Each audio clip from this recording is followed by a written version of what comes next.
Today we're eating at NAN XIAO Bao. It's a soup dumpling place. This is the new location. The original location was actually across the street, and I was there back in I believe in the 1990s. So it's been around for quite a while.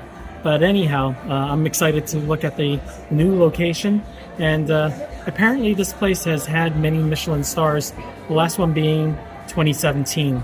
So come join me. Hi, this is Arthur from the Minute Review Show. If you have a minute, I have an opinion. NAN XIANG XIAO is one of the two pillars of New York City soup dumplings. The other is the OG, which is Joe Shanghai.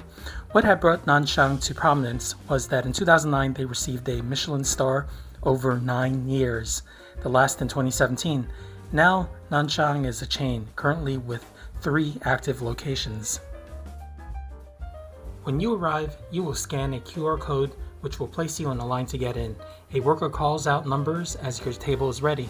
Once you're called, you're brought to your table through a bright and long dining room. When we arrived at our table, the waiter came promptly with a regular menu and 1 paper menu where we could check off the items we want. The 2-sided menu contains all your Shanghainese favorites, primarily a wide variety of soup dumplings.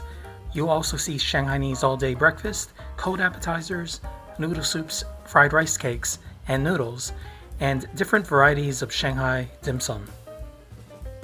Since NAN XIANG XIAO is known for xiaolong bao, we ordered several varieties to see if they are still Michelin worthy. Okay, today we ordered quite a bit of food, mainly the soup dumplings. We ordered a pork soup dumpling, a crab meat and pork soup dumpling, and also a pork and scallop soup dumpling. We also ordered a fried bun, also called Shanghainese bao, and we also ordered a rice cake, a pork rice cake, and we also ordered a beef tendon, a spicy beef tendon. So hopefully that's good.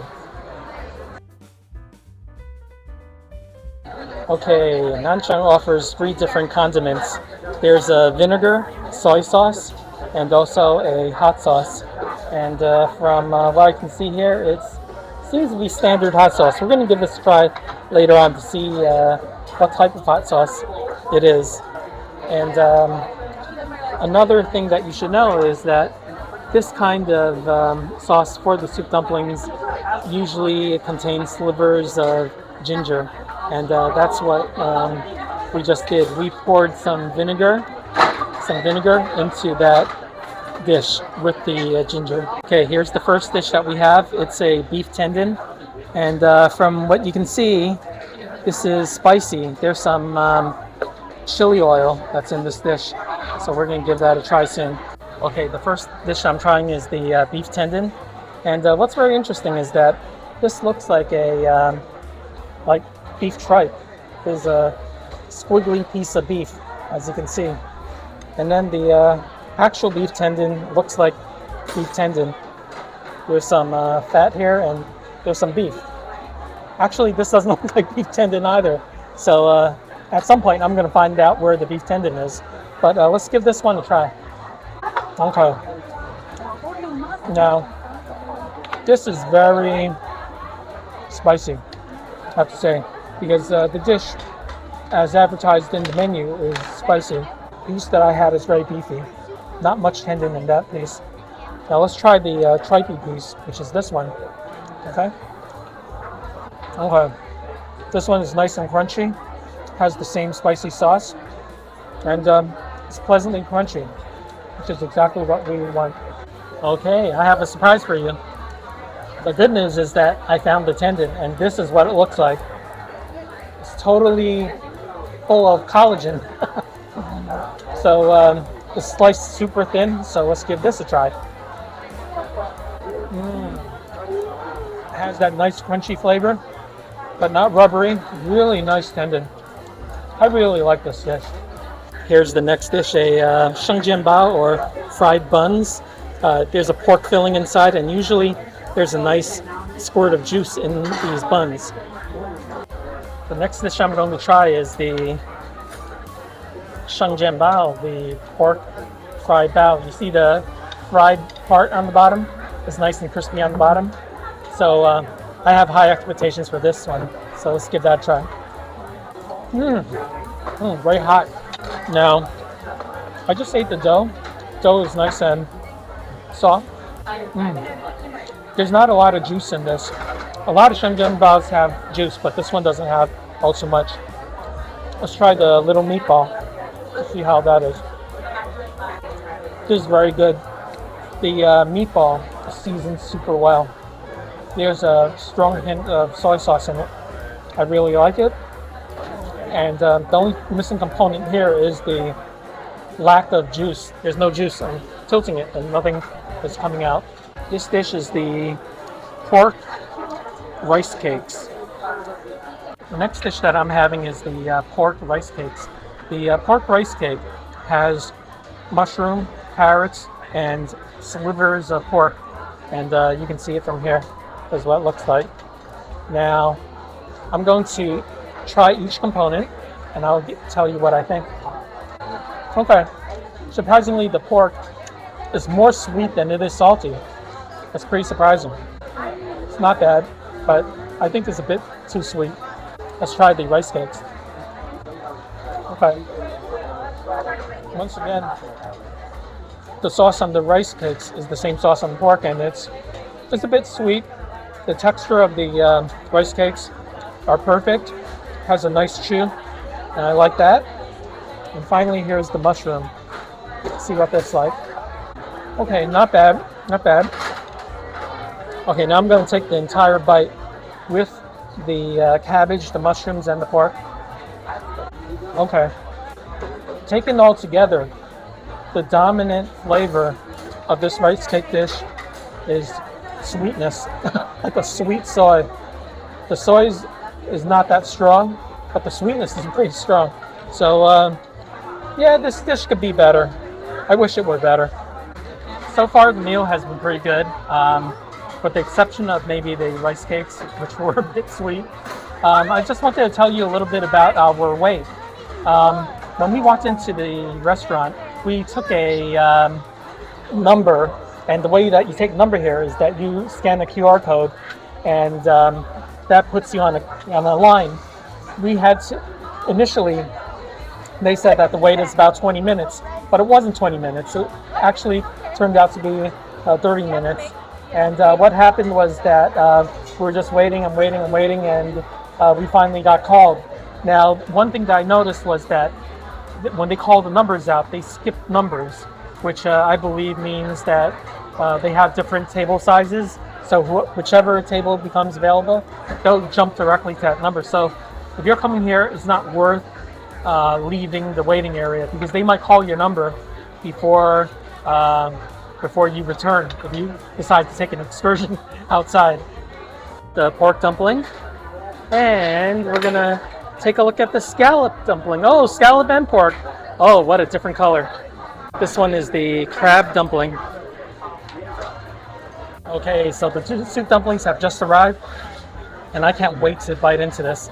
It's been over 20 years since I've had a NAN XIAO soup dumpling, and this was at the old location. So let's give this a try. Here it is. This is what it looks like. It's a pretty decent size, medium size. It's not gigantic, it's not tiny. So let's give this a try. The soup is very good. The soup is not oily. The wrapper is nice and thin, what it should be like. You can see it's a thin wrapper. Thick wrappers are a no-no in my book, so thin is the way to go. And here's a bite of the pork. Now, this is what the pork looks like. This is steaming meatball. Tastes standard. Seasoning is okay. And the fact that it's standard, it's hitting the spots, which is non-greasy, thin skin. That's exactly what I want in a soup dumpling. I also wanted to talk about the ordering process. When we were given the menus, we were given the hard menu, and we were also given a paper menu with a pencil. So basically, the paper menu with the pencil is to be used to mark up exactly what you want, and the paper menu is exactly the same as the hard menu on both sides. All you have to do is put a check mark or also write the amounts of each item that you want from the menu. Okay, I'm really excited now. The next one that we're having is the crab soup dumpling. You can tell with that little dollop of orange crab on top. So let's give this a try. And I'm going to poke a little hole in it and sip out some of the soup. Okay, now the familiar crab flavor is there. It's infused into the soup. This one I sense a little more oil than in the pork, and that naturally comes from the crab. So the skin is about the same, nice and thin. And let's try the meatball. Oh no, I had an accident. I fell on the floor. But don't worry, we're gonna get another one. Okay, so I took another crab dumpling and I just poked a hole on top of the dumpling, but there's a tiny bit of crab here. There's not that much. I'm a bit disappointed here. Let me bite into the middle. Maybe the crab is hiding in the middle. Okay, now, yes, there's some crab here, but for some reason it's not really strong. It's not strong in crab flavor. Actually, the soup has more crab flavor than the actual crab in the dumpling. Very interesting. The final dumpling that we're going to have is this orange one. This orange one is the pork and scallop dumpling.